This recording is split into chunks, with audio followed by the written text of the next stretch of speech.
So bridge grounds, we have our guitar body. We have a sample bridge. That goes back in this box, by the way. So this sample bridge, we line the holes up of the bridge. Okay, so it's this. And the bridge ground is a mechanical fastener. So we're not soldering the bridge ground to the bridge. We're just going to lay the wires under it. It's going to crush the wires, and it's going to be a mechanical fastener. So we've lined it up, lined up the holes.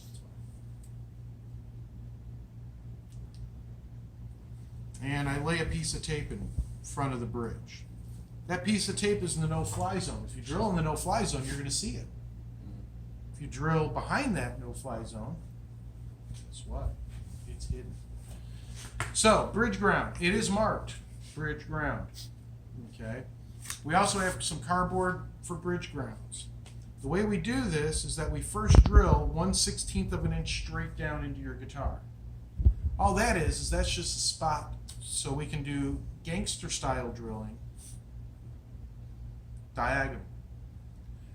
Once you start this diagonal drill, do not change the angle. The minute you change the angle, you will snap the bit, and the bit will then become part of your guitar. We may or may not be able to get the bit out of the guitar. You will have students snap bits off. So be aware of that. And this is a pretty decent diameter bit, and they still will snap it off because it's like, oh, I'm going to miss. So why gangster drilling? I got the reference. Gangster style drill. Okay. So when you drill through, that will go all the way into the pocket. And so all you want to do is make sure that you hit inside the pocket. Okay.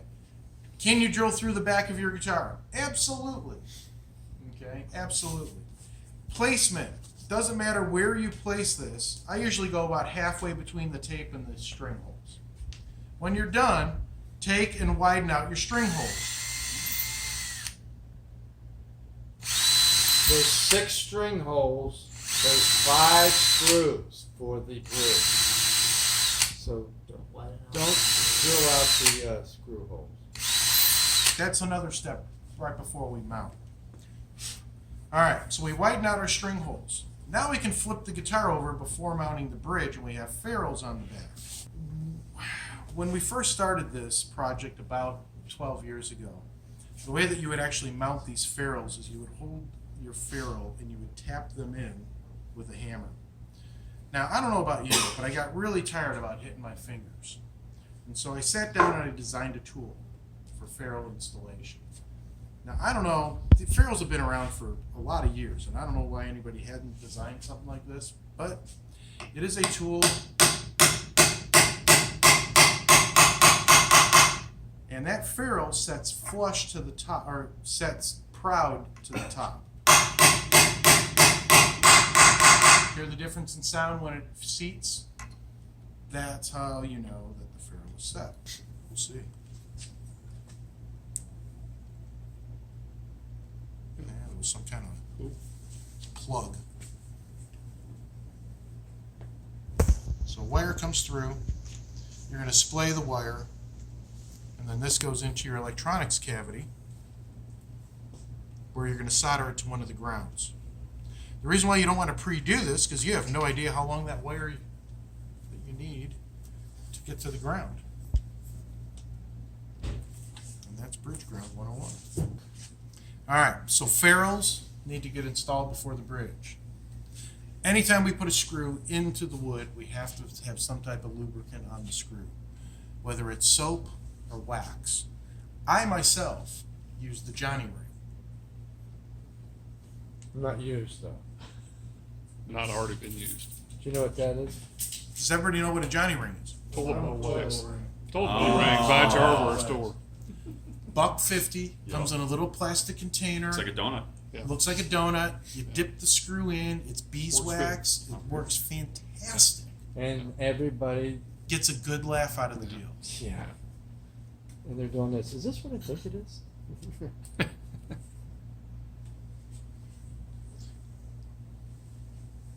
So biggest failure spot that we have is bridge screws. Biggest failure spot. Before I'm actually going to insert this, I'm going to re-drill these holes to make sure they're deep enough. Okay. How deep do we want to get them? I want to get them the depth of the screw. So I'm basically holding the screw up to the drill bit, and that's the depth that I need to go. Now, is it going to go all that way to that depth? No, because we've got the thickness of the bridge, so that means I'll have a little bit of room after the screw for any sawdust or anything else to fall behind it or fall under it. But that gives you a really good idea in terms of depth gauge of how deep you need to go. So I need to get the right diameter drill bit. This is too large for this screw.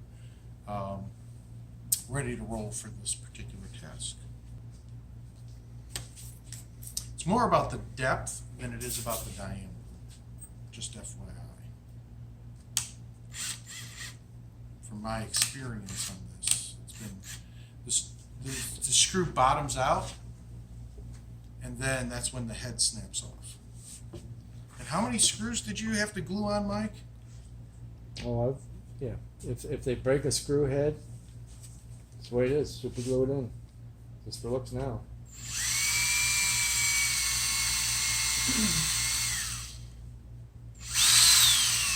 .564. 5/64.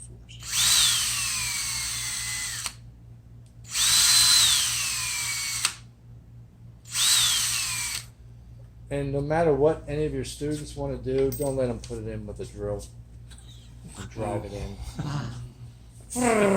Snap.